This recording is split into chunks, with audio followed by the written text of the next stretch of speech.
What up? It's your boy, the Incredible Man. Yes, I'm back at it again, and this is my discussion/review for New Amsterdam Season 2, Episode 18, the season finale. Now, this episode,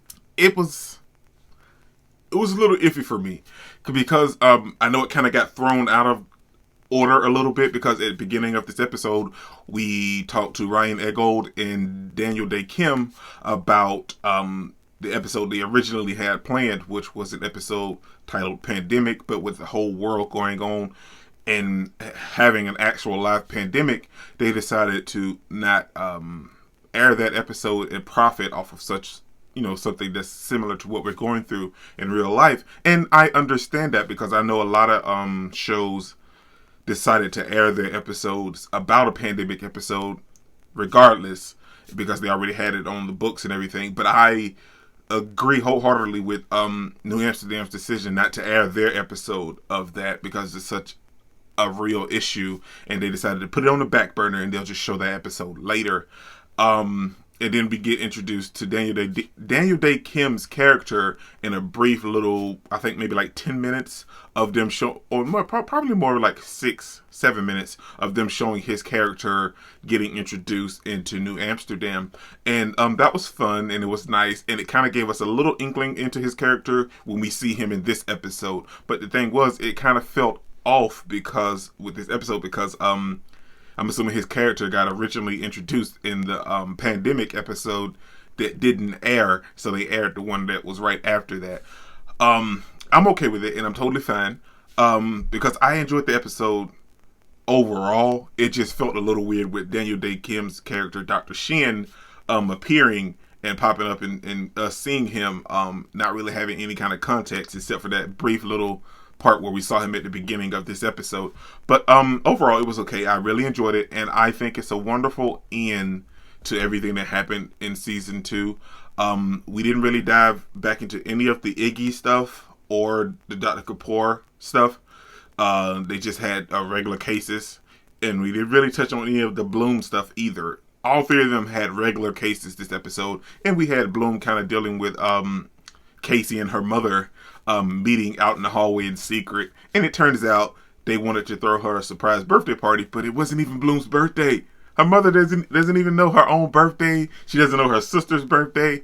But Bloom, having such wonderful character development in season 2, decided to give her mother a chance, and she just was willing to forget it, and they just decided to eat and enjoy the cake together as a staff with her mother and her friends in the ER. So that was fine, and that was a nice wrap-up conclusion for Bloom because we saw when her mother appeared, she was going through some stuff, and the reason she was addicted to the pills and everything was because of her mother being addicted to alcohol. So it was a nice wrap-up for Bloom to have her reconcile with her mother in such a great way.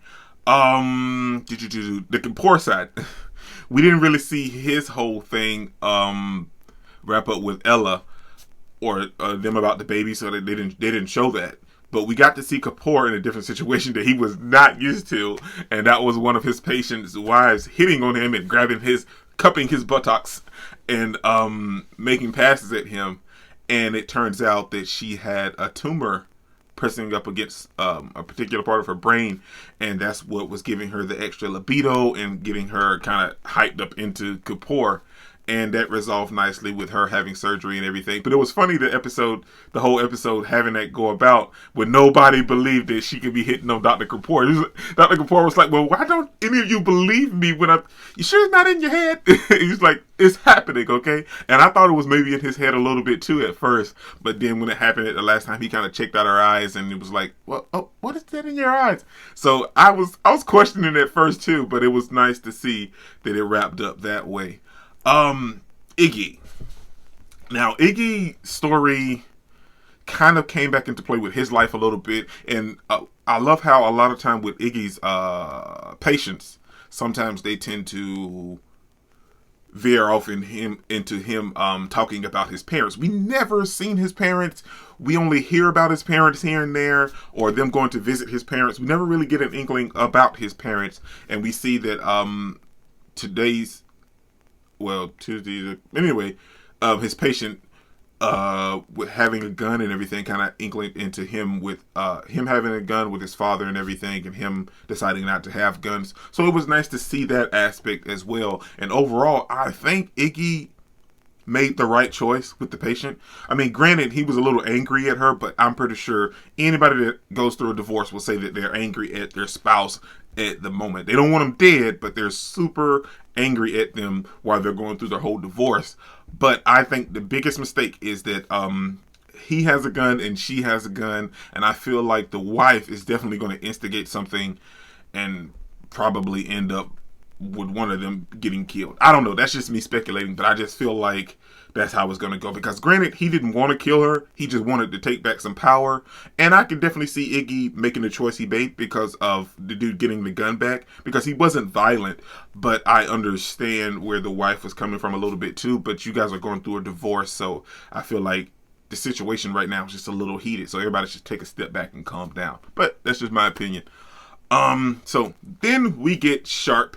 She has a patient, that, she's an oncology doctor, and her patient has a cut on her leg, and they take her down to the ER to get her treated, and the whole ER is going through this whole mass thing where everybody's, flatlining pretty much basically in the ER because of the morphine that they've been giving them. They thought it wasn't morphine, but it was morphine, and it was way more than the 2 milliliters they were supposed to give them, I think. I hope that's right. I feel like that's right. Anyway, it was way more than that, and that's what made the people actually start to code a little bit. So I was like, okay. But all of that, everybody's patient and everybody's case and everything was handled all nicely. Well, before I do that, we could talk about Max's case. Max's case was a little sad to me, man. I felt really bad because we always know that Max always goes to bat for his patients, and it's very rare for Max to actually have a case himself. He's normally helping someone else within the case.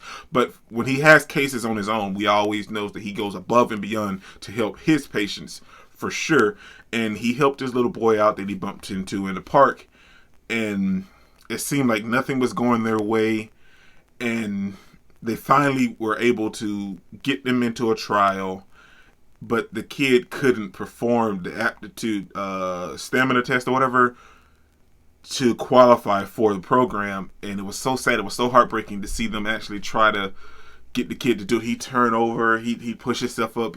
It just wasn't fast enough. And it was so sad when the parents were, oh man, they were hoping that he could really do it. And you look at the stopwatch and it's 10 seconds, it's 12 seconds. He didn't make the 10-second time frame, and it was so sad.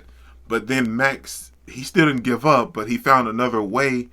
But it was another experimental thing, and the probability of it was iffy. But if it did work, it would help him. But if it didn't, he wouldn't qualify for any other programs later on down the road. And that was a tough choice to make for the parents to whether they decided to go with it or not. And we see Max talking to the wife, and the husband is not on board at all. And then Max ended up talking to the wife, and they both decided to back out of it and just wait and hope that there's going to be a treatment later on down the road. And I hope there is, man, because the kid, he tried so hard, and I feel so bad for him. Now, with all of that out of the way, we dive into the beginning of the episode, like what I said, and then like everything that was going on after. And that is, we see Alice and Max at a party or whatever with Luna and Bobby, and then they meet this other couple, and then they lie about how they met because the people assumed that they were a family. And they decide to say that I'm the general manager for the Yankees, I'm the general manager for the Mets, and that's how they met at a general manager's convention. Now, we all know that was a lie.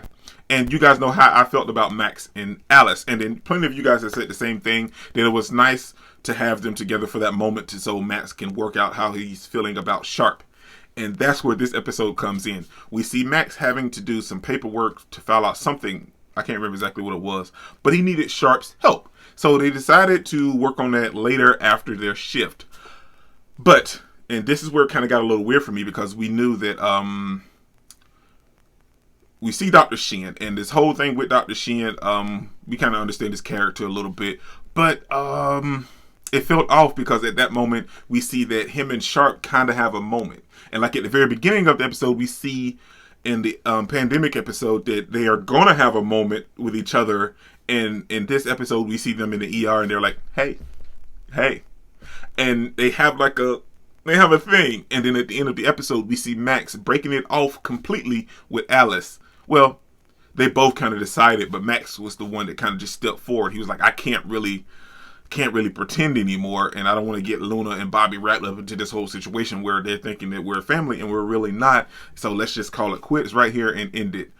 And Sharp counseled on Max to do the paperwork that they were supposed to do, and she goes out and she's hanging with Shin. Now, I'm totally fine with it if it's gonna be a situation like it was with Max and Alice.